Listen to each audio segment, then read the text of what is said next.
देखिए question number third हमसे क्या कहता है, ध्यान से देखेंगे। निम्नलिखित को P बटा Q के रूप में व्यक्त कीजिए जहां P और Q पूर्णांक है तथा Q नॉट इक्वल टू 0 है। तो पहला जो क्वेश्चन नंबर है वो 0.6 पर यहाँ पर रिपीटेड है, 0.6 ये क्वेश्चन है। तो हम इसको मान लेते हैं, माना कि x प्रोसेस के साथ हमको बनाना है 0.6, डेट मीन्स कि 0.666 ये रिपीट हो रहा है। अब हम इसमें क्या कर रहे हैं, तो इसमें हम चूंकि इसके बाद जो है 6 रिपीट हो रहा है, सिंगल रिपीट हो रहा है, तो इसमें हम 10 से मल्टीप्लाई कर दे, गुना कर दे। तो 10x बराबर में क्या हो जाएगा, 10 दशमलव यहाँ चला जाएगा, यानी डेट मीन्स कि 6.666 ऐसे हो जा रहा है। अब ये मान लो कि समझो कि समीकरण 1 है और ये समीकरण 2 है। समीकरण 1 में से 2 को हम घटा दे रहे हैं, समीकरण 2 में से 1 को घटा रहे हैं। बहुत सिंपली समझोगे तो देखो यहाँ 10x में से x घट जाएगा तो 9x आ जाएगा। अब देखो 6 में से 0 तो 6 पॉइंट, यहाँ सब 0 ही हो जाएगा, डेट मीन्स कि 6 ही बचेगा। ठीक है, ऐसे हो जाएगा 6.000 ऐसे आने लगेगा। तो इसका मतलब ये हो जाएगा कि 9x बराबर 6 हो जाएगा, चूंकि डेसिमल के बाद 0 का कोई वैल्यू नहीं। तो x बराबर 6/9, डेट मीन्स कि 3 से 3 2 जा 6, 3 3 जा 9। ये जो हमारा होगा एक्चुअल परिमेय संख्या P बटा Q के रूप में आ गया। ठीक उसी तरह से अब देखिएगा 0.47 है, तो हम मान लेते हैं कि x बराबर 0.47 ऐसे लिखा हुआ, इसका मतलब 0.47777 ऐसे रिपीट हो रहा है।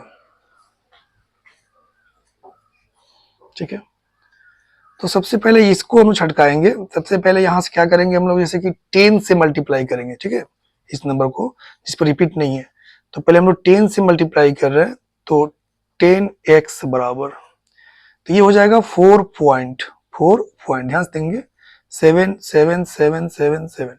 अब रिपीटेड हो गया, इसको आप इक्वेशन 1 ले लोगे बेहतर रहेगा। अब देखो कि भाई कि 7 चूंकि लगातार ये रिपीट हो रहा है, तो फिर अब इसमें तुम 10 से मल्टीप्लाई कर दो, तो 100x इज इक्वल टू, अब ये 47.7777 ऐसे रिपीट होता है। बहुत सिंपल मैं बता, अब देखो कितना इजी हो गया। इसमें से इसको सब्ट्रैक्ट कर चुके, इसके बाद सब डेसिमल हट जाएगा, सॉरी डेसिमल के बाद 0 मैंने घटाओगे सेम संगे 0, तो सब डेसिमल के बाद 0 0 आएगा, तो सबको हटा देंगे। तो समीकरण 2 में से 1 को घटा रहे हो, 2 में से 1 को घटा रहे हो। ठीक है, बहुत अच्छा से समझोगे और प्लीज शेयर भी करोगे, 100 और कमेंट करोगे। 100x में से 10x गया तो यहाँ पर जो है 90x मतलब 90x, और 47 में से 4 गया तो 43, और सब तो दशमलव के बाद 0 खत्म हो गया। तो x बराबर जो है 43/90, ये तुम्हारा P बटा Q के रूप में आ गया। ओके, थर्ड भी देखो ठीक उसी तरह से।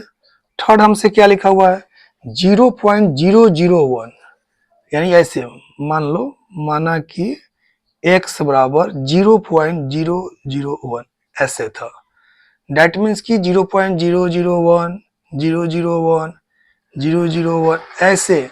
तो 3 डिजिट जो है ना, मतलब कि एक साथ जो रिपीट हो रहा है, तो 3 0 का मतलब होता है 1000, यानी कि 1000 से मल्टीप्लाई कर दो, तो ये 1000x हो जाएगा। तो यहाँ पर एक हो जाएगा 1.001 ऐसे 001 ऐसे रिपीट। तो इसको इक्वेशन 1 समझ लो समझने के लिए, और इसको इक्वेशन तुम 2 से, बहुत इजी समझ आ रहा है। तो तुम फिर उसी तरह से समीकरण 2 में से 1 को घटा दोगे, तो देखो ये 1000 में से 1 घट जाएगा ना, तो 999x, देखो 1 में से 0 तो 1 ही आएगा, दशमलव के बाद सब सेम तो खत्म। तो 999x बराबर 1, डेट मीन्स कि x बराबर 1/999, और ये जो है P बटा Q के रूप में कन्वर्ट हो गया।